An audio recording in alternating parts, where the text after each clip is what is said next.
So now we have a presenting duo. We'll hear from Aaron Purdie and Robert Kaiser. Aaron is the program manager in charge of mental health and community engagement programs at HIM. Aaron is also a clinical counselor in private practice. Some of Aaron's areas of interest, research and practice, are anxiety, mental health policy, talk-based prevention methodologies, neurodevelopmental differences, disordered eating, and gay dating apps.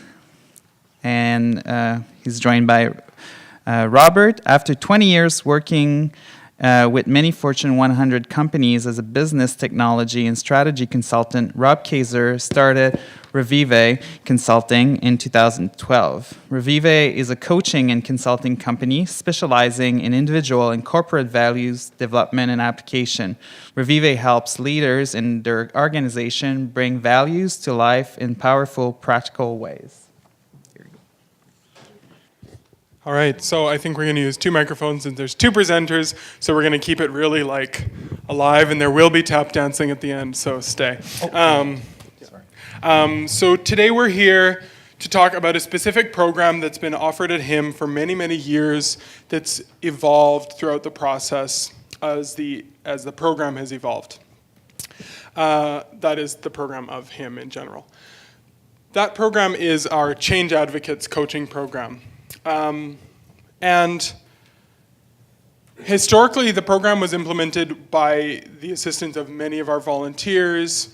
It came out of a place of this, not yet defined, but extant belief that guys talking to each other, that it is not masculine to talk to people. So there was some work done around just developing a supportive model. So really the Change Advocates program is as defined above, and it's relatively simple, and in the evolution of the program it moved from peer support and most recently has transformed into a very, what we think is a very effective coaching model that we want to share with you today. So that's all I think I'll say about that. So today, I think you were going to talk about, did you want to say anything about the quote?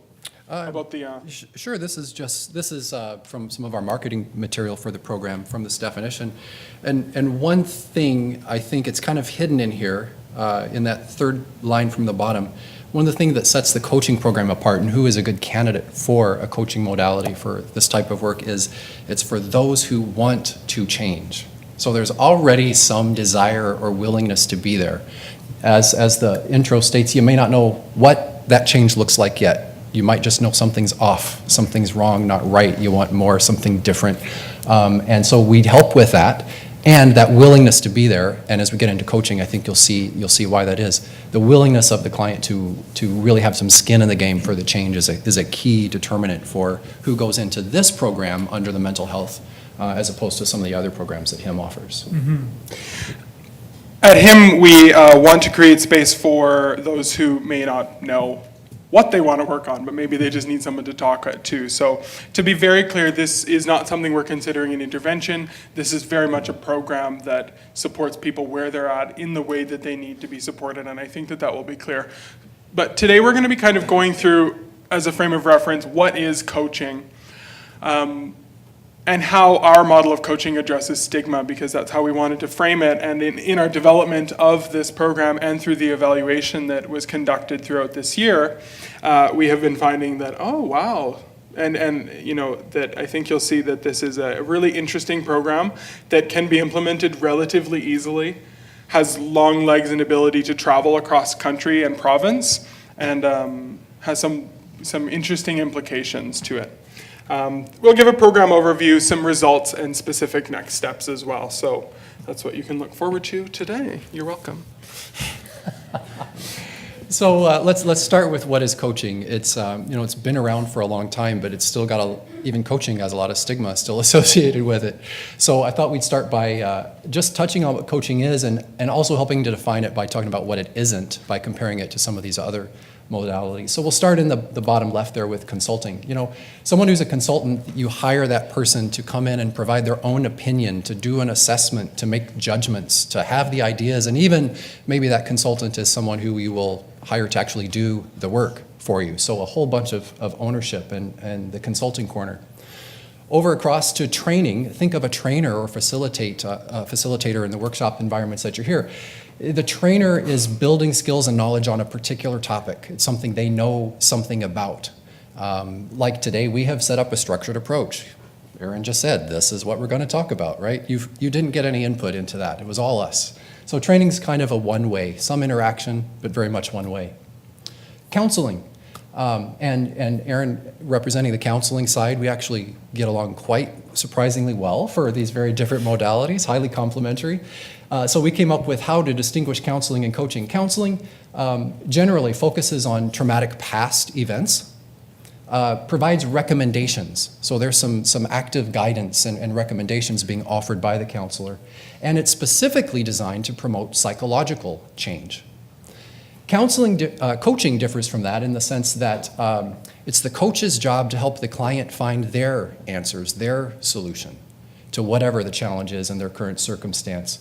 We intentionally try not to go into the past. We meet the client right where they are with what that challenge is, how it's showing up for them, and then work on how to move them forward on the change that they want to make. And the client is completely in charge of the agenda. Even if the coach say you're working on coming out and the coach says that's not how I came out and how I came out worked for me. If the client wants to do something else, that's it. That's where you go. So the client is in complete control of the agenda. So if we kind of summarize this, those two modalities at the bottom focus more on telling. Those at the top focus on asking, question-based. On the left, we have focus on problems, judgment, analysis. And on the right, we have solutions. And then lower left to top right, we have consultants are the experts in whatever their subject area is, and in coaching, it's the client. You're working with an equal as your coach, and that client is the expert in writing their own story. So just a little bit of additional, Rob and I kind of developed this as a way because we were getting an awful lot of questions. Mm-hmm. Well, what's the difference between coaching and counseling? And the truth is that they do bleed back and forth an awful lot. Mm-hmm. At times as a counselor, I will shift more into being a coach. Some counseling technologies are designed more in that way. We developed this as a training tool for our coaches. So this is our own way of interpreting it and clarifying things. This matrix is one that we found helpful for our purposes. So it may not apply to everyone's individual work in their different contexts, but it worked very well for us based on the questions that we were often receiving. Yeah, so. Absolutely. We acknowledge there's a ton of gray area in there. Oh, the program model. Yes, this is me. So some of you might have seen this yesterday, but I'm just going to briefly go over how our programs, specifically the mental health programs of which we actually consider Change Advocates, partially one, but Change Advocates has a higher ability to interact with sexual, social health, even physical health. I want to get more fit and things like that. So I wanted to just kind of show the HIM model and how this works on our front. And I did this with the counseling program yesterday, and we'll do it with the coaching model today. So my role as the program manager is as it states. It's back end. I'm not actually doing very much frontline work at all. We do this strategically. I'm not doing clinical supervision.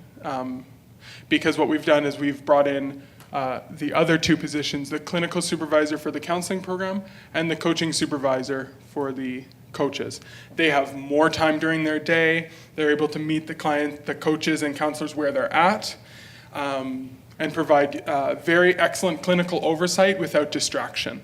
So we think that it also is a measure of quality assurance. By doing it in this way, the manager can deal with recruitment and things like that, and then we can multiply the amount of counselors and coaches we have engaged, and thereby multiply the amount of clients that we can see in a relatively cost-efficient method. Mm-hmm. So this is kind of our way, and I wanted to share this in case there was programmers in the audience who might want to say, hey, that's a great idea, or hey, I want to contact Aaron for swapping ideas. So that's an option for you that's out there. So just wanted to provide that, and more context is available if you just talk to me. So how does coaching help someone face stigma? Well, we didn't want to just jump right in and start doing a bunch of training on piecemeal coaching skills.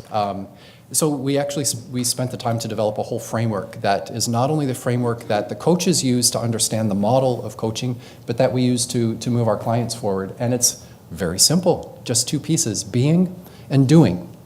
To help understand what goes on each side of this model, you may have heard of the 5 W's: who, what, when, where, and why.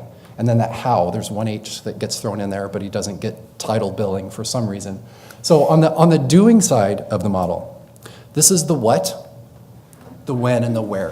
What you do, it's the specific action someone takes.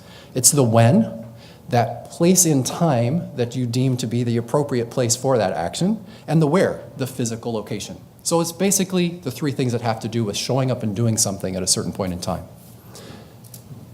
Doing is easy. The majority of people find it very easy to do. Actually, we'll distract ourselves with uncomfortable stuff by doing, right? Being is, in coaching, where the rubber really hits the road. This is where the why lives. The why is your intrinsic motivation. It's your reason for doing something, your purpose, your passion, right? And also over here, and equally as important, is the how. How is the approach you take, the way you get there, the steps that are right. Because no matter what your goal might be, there could be 100 ways to get there, but there are only going to be a few of these. To borrow from Revivae's language, there are only going to be a few approaches that align with your values, what's right for you. That would be, I guess, stigma-free, right? That's you showing up in your truest sense. And in the middle is the who. That's you, that's me, that's everybody.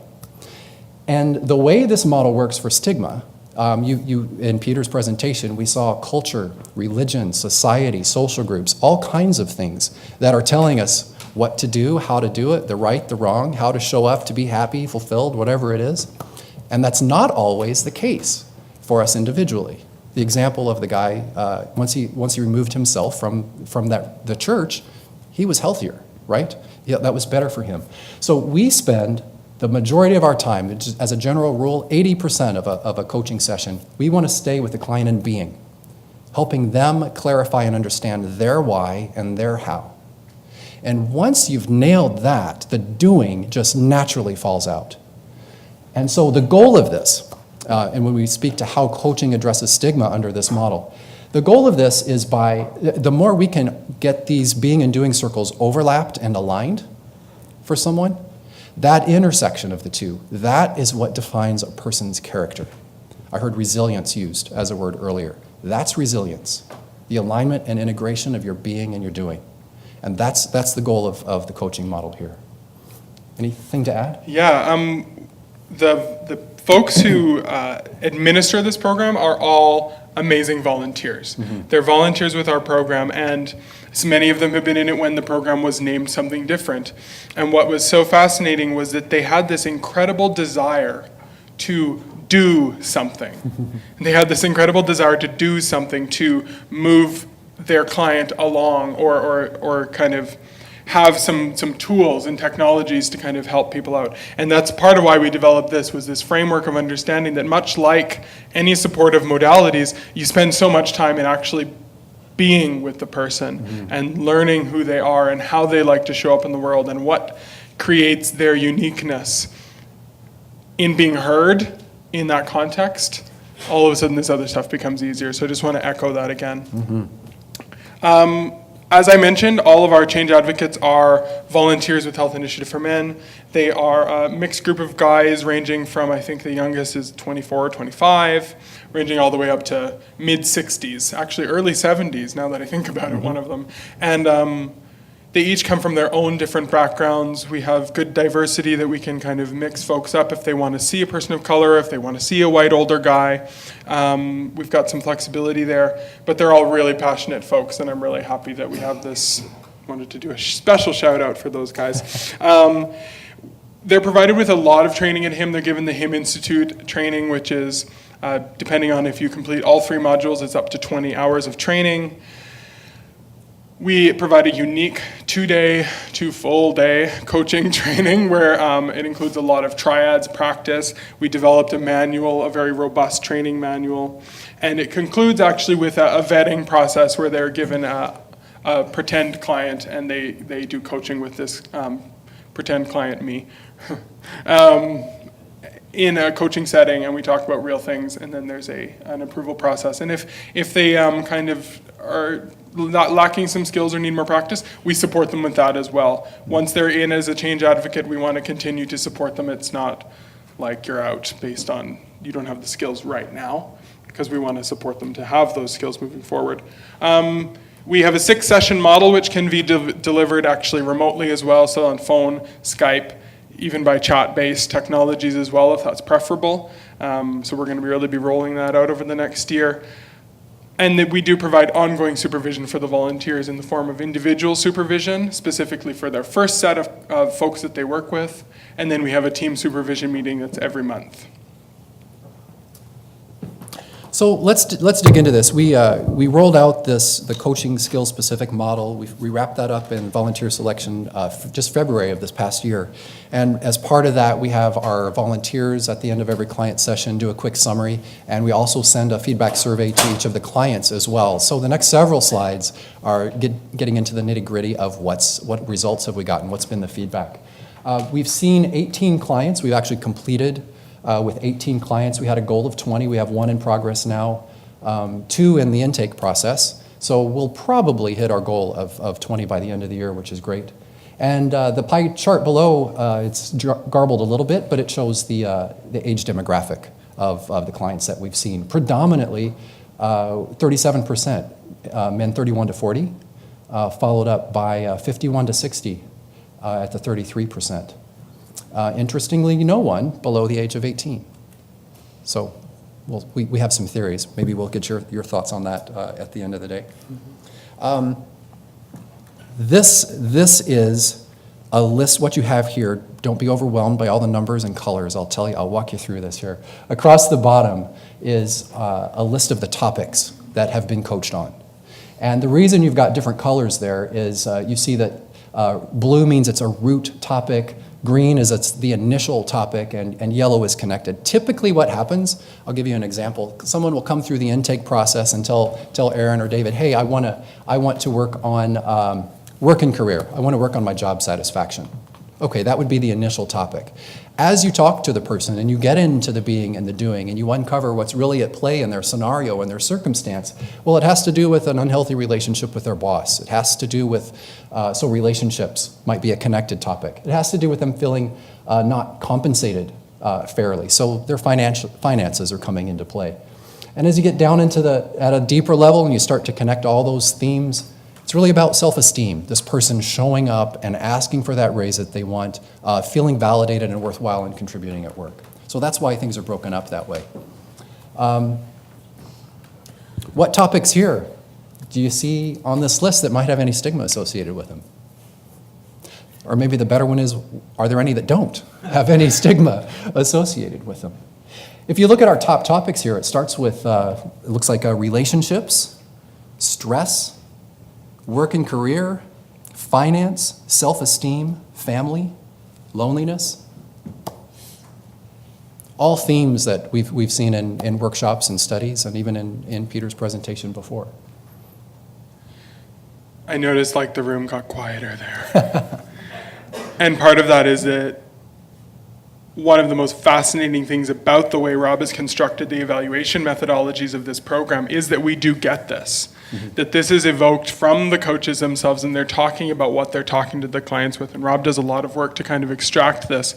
And when we started our evaluation process, we were blown away by how connected, how stigmatized all of these things are specifically for men and how they were bringing those topics forward. And as you'll notice, a lot of the roots topic was like relationships, and that's also common in our counseling program as well as stress. And those ones have kind of almost equally distributed interaction. But these are major areas. We get a lot of guys self-stigmatizing about being single or self-stigmatizing about being poly or being stigmatized from outside about similar things. We kind of get to hear it all in the Change Advocates program, honestly. Yeah, we do.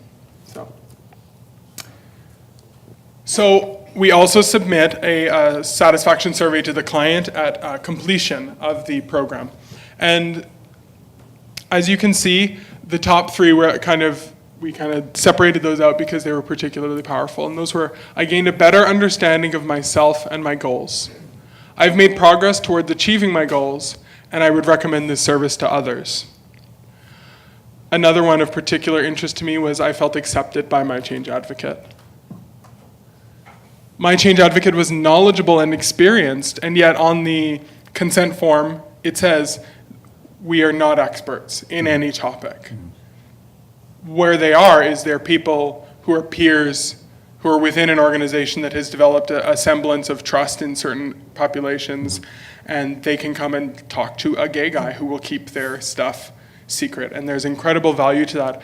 Our feedback is resoundingly positive, and the most common way for people to enter the program is by referral from another person. Absolutely. So this is the most recent open, give us your thoughts comment. I'll just give you a minute to read this.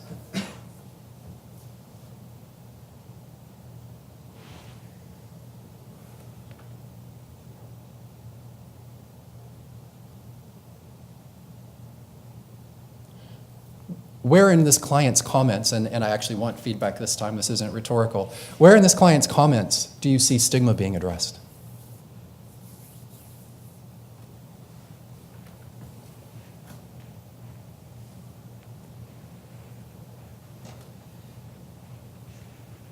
You can do it. Be brave. Yeah. I changed my life by helping me believe in myself. So it's internal stigmatization of whatever. Absolutely. Believing in myself. Seeing myself and my life in a balanced, practical life. Remember the model, the being, right? Those elements of being, you see that showing up here everywhere in spades. Connecting with my internal strengths. Right? So this is a comment from the most recent client. There you go. So we made some kind of comments and recommendations about where we're going next, and so I want to give you the opportunity to. These are more like our impressions of the program in general based on our evaluation. Was that it's very effective in many different ways, and so. I wanted to just highlight kind of this one. The second to last is that we hear a lot from our volunteers about how their involvement in the program has improved their own experience of their own lives. It's helped their own health, their own wellness, their own relationships. Yeah. And so for us at HIM, we have this kind of mission about mutually beneficial relationships, and it's in there. And I think that's really powerful. So next steps for us, we've got a year under our belt under the new model. We want to continue to use the data that we've collected now to start strategically marketing the program, now that we have some demographic insight into who is opting in and what they want to talk about. The opportunity to take this program virtual. Currently, clients come meet with a volunteer, usually at the HIM office, at one of the HIM offices. We have done a pilot with one client who is from Fort St. John. And incredible results. A lot of coaches who have a private practice do coach over the phone. You can have clients everywhere. And so we know this works, and there's a great opportunity to extend the program and reach a bigger gay men's audience that way. And we've realized that we've kind of built something that can be leveraged by other organizations. So we want to start to explore what would it look like to leverage the coaching program at HIM as kind of a center of excellence where other organizations can start to, maybe on a referral type of basis, connect their guys with what we have to offer without having to take on the administration, the cost, the expense, the time of managing a program. So 3 things on our radar for the coming year, and maybe we'll get your ideas too. We'd love to hear that. And that's what we've got. Do go to, for more, go to checkhimout.ca/mind and learn more about the coaching program. Thank you.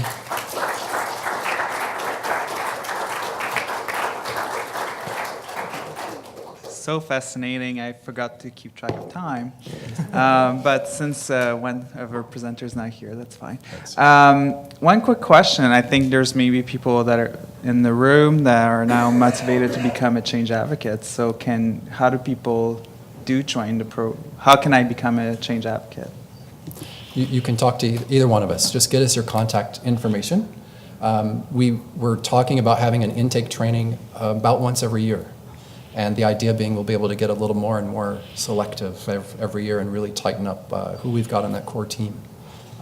So there will be always an opportunity, but because of the cost and time investment, it'll probably be about once a year. Is there any other questions or comment in the room? Please use the mic because this session is recorded. Thank you for sharing. It sounds like a very exciting program. We have peer counseling and peer mentorship program in Toronto, and one of the issues I would like you to comment on is how do you do quality assurance of the services, and how do you, I guess one of the challenge we face is people have a tendency to give advice. So, right, and how to undo and watch out for things that happen and make sure that people stick to the training they received. Well, as we showed at the HIM program model, it's like we're very fortunate that we budgeted accordingly and have the money to provide basically expert clinical supervision. And we do the witness triads as kind of a measure of quality assurance to start off with. And we're pretty strict about, like not giving advice. And then in addition to that, one of our requirements for participation in the program as a coach is that for your first 3 clients, which is 6 sessions of an hour length, you must follow each session with a coaching session of your own to coach your coaching. So that's like another thing that is required. And that's the main way that we control for quality assurance. Then we have a step-down process as less support is needed, but the maximum support is always offered. So we start with six sessions manned or full supervision for 3 clients, moving down to kind of sessional check-ins with Rob, and then there is an option for a form that one can fill out, and periodic check-ins and mandatory attendance to the group supervision as well. So that's kind of the way we've done that so far. Thank you. Yeah, and that quality that you're talking about is super important because the volunteers have to be really skilled and competent. Otherwise, the word of mouth about a poor experience it'll be the death of it, right? Mm-hmm. But on the other hand, if through the triad vetting, so that live coaching where you're making sure that at least that baseline capability is there, and then when you build on that with one-on-one individual instruction, using that real coaching session that's still fresh in your mind to build areas to identify skill building needs, things to look for, red flags, those types of things. It's a nice supportive model to move people through. Thank you. Yeah, great question. Yeah. Hey, I had 2 questions. One was surrounding the change advocates themselves. If you could maybe go into more detail about like who they are. Are they all backgrounds in counseling, or are they all backgrounds in that area? Or are they totally just people like that you see in the community, friends, whoever? Yeah, it's like people here we've got. I'm so sorry. Go ahead. To bleed into that, if it is just like you and I, maybe not you and I, but everyone in the crowd here, you seem to be more trained in the area, but. If it is, have you also like started to take the results of the program and looked at ways to apply it more broadly in the sense of saying like almost publishing something that says like how can you be a coach to your best friend, and not having to necessarily go through all the training and become and have that, but just to make it easy for others to help each other out. Yeah, 2 questions there. Yeah. Thank you. You take the first, I'll take the second. Sure. Who are coaches are? I don't think any of them have counseling background. Yeah, none of our volunteers have a counseling background or coaching training or anything. We have architects, interior designers, IT systems people, stay-at-home dads. Trying to think, it's all across the board. It is really the people you see walking down the street who have just some passion or desire to contribute and give back. Most of them have a story to tell around some sort of peer program that they've benefited from and have opted to give this a shot. Yeah, so don't let that stop you if you're interested in the program. We want to work with what you got. And in answer to your second question, good idea.